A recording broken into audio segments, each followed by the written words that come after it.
ấy trong mấy tháng chứ nó là một số thì ta là chả bỏ cũ là do mắng thầu này tổ chức là ta là nó là tôi sẽ thả cho ở chi nhỏ đâu mình nó của trời thôi rồi bây giờ được sáng nữa.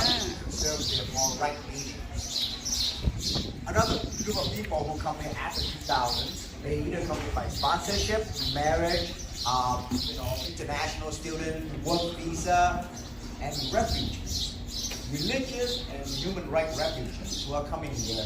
And those people face immense challenges through languages, through education, work, and support. They have zero support even from the community because the community is honestly, have a different narrative of life. And imagine this, the Vietnamese community, 35,000 strong, have one organization receiving state and federal funding. 90% of all our, including myself, including the Vietnamese community of Minnesota, the elected body, we all volunteers.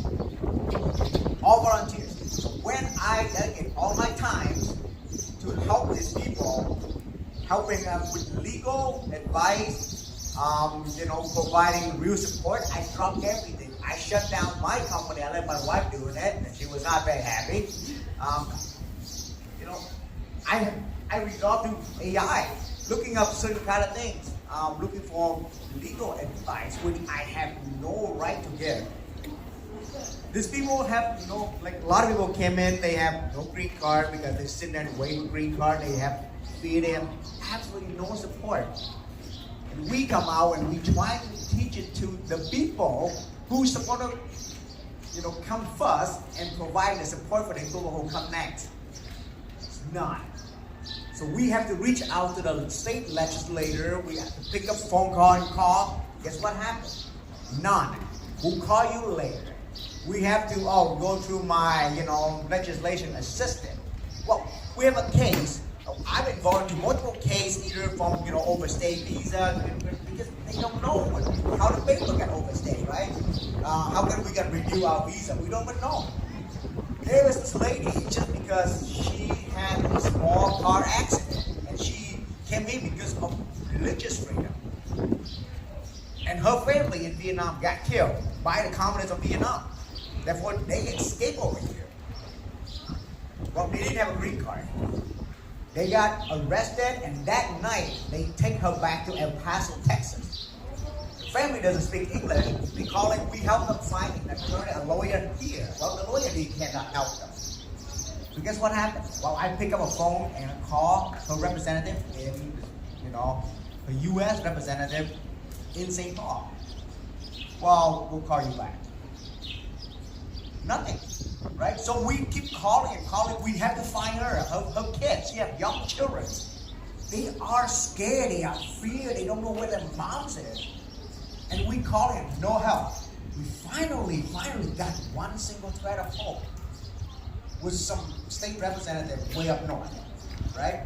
So now these are making phone call and staff call. Guess what? She was on the airplane to be shipped back to Vietnam. Remember this, her family got killed in Vietnam. What happened when she shipped back? Death. So there was life and death situation. And we have our community facing, we all turn to social media and this and that. We have zero information and help from the state and even from our community members. Life at stake here, so scary time. Truly scary times. Kim is a predominant leader in Rochester. He just not only advocates for the Cambodian community, but he advocates for all the communities in Rochester, immigrant communities, and to ensure that they're seen and heard. So this question is for you, Kim. What role did you play in keeping Rochester residents informed and connected to resources during the operation? You did a lot of Facebook and all that stuff.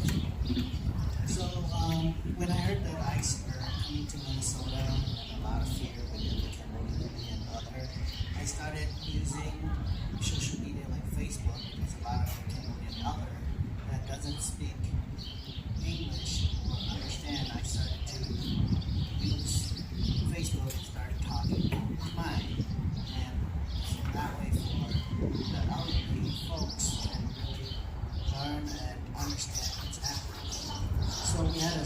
incident of a Cambodian lady. So ICE was knocking on her door, and she ended up having a heart attack at that time. So luckily, her daughter called 911 and was able to get her help. But she was so feared of ICE that triggered her to have a panic. And there was a lot of situations that in our camera, and the video was, I got a lot of views, and the ICE, and my message was clear, and I'm asking people, my message clear, they said yes, they understand, and if ICE did knock on their door, what you're supposed to do, you're supposed to stay calm, because if they start having panic, that's going to trigger a lot of chaos, and that can lead to death. And then making sure that they have their document, their passport, or some citizen, making sure that they have those as their ICE coming to their house. And if they're asking questions, you get out any of the, do you have a traditional document or from a court order to enter my home? If not, say no, I cannot. So I tell them not to open the door, even though they're there, because you have your right. They cannot enter your house.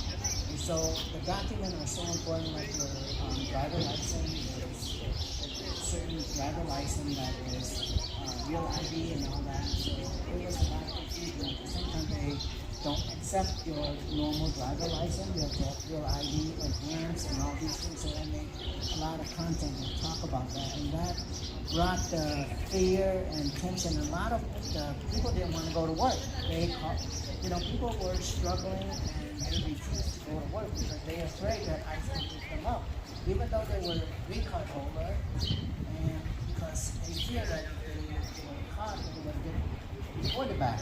Because during that time there was a lot of confusion, and I tell them just go to work, continue to pay. And some of them say, no, I'm not gonna go to work. I'm gonna, if I get foreclosed on my house. It was for three months that some people refused to work, but then there's programs. There was church that helped them distribute. So I was involved with a lot of church organizations meeting food distribution. We can't just go and drop it. We would drop on the door and leave, because if we were to ring the doorbell, they would not come. They were afraid that it would be one of ICE. So we would drop at the door and leave, and they know that the food was for them. So during that time, there was a lot of community support. We support each other, from the Hispanics, from the Somalians, from the Syrians. We all work as a community because we were... The answer is a little shorter. So these are directed for each of you one more time. Yay. Specific legal tools, resources, or rapid response support each your organization provide to immigrant communities during this crisis. Thank you, and I'll keep it short. So I think one of the biggest legal training that we provided as I come about in the service of constitutional ability, which I think a lot of my colleagues here have mentioned, what fears and knowledge and for us, we came into that with chọc phong dư nó lại mua chọc ta la rau mua du sấy ta thì để họ tôi tăng khốn giờ đi nó trâu không nó là nó chỉ cho nó tôi tăng khốn giờ đi nó của trọi không mấy nó cho là lú còn bắt sống or là sĩ thảm tôi phải sai thế nào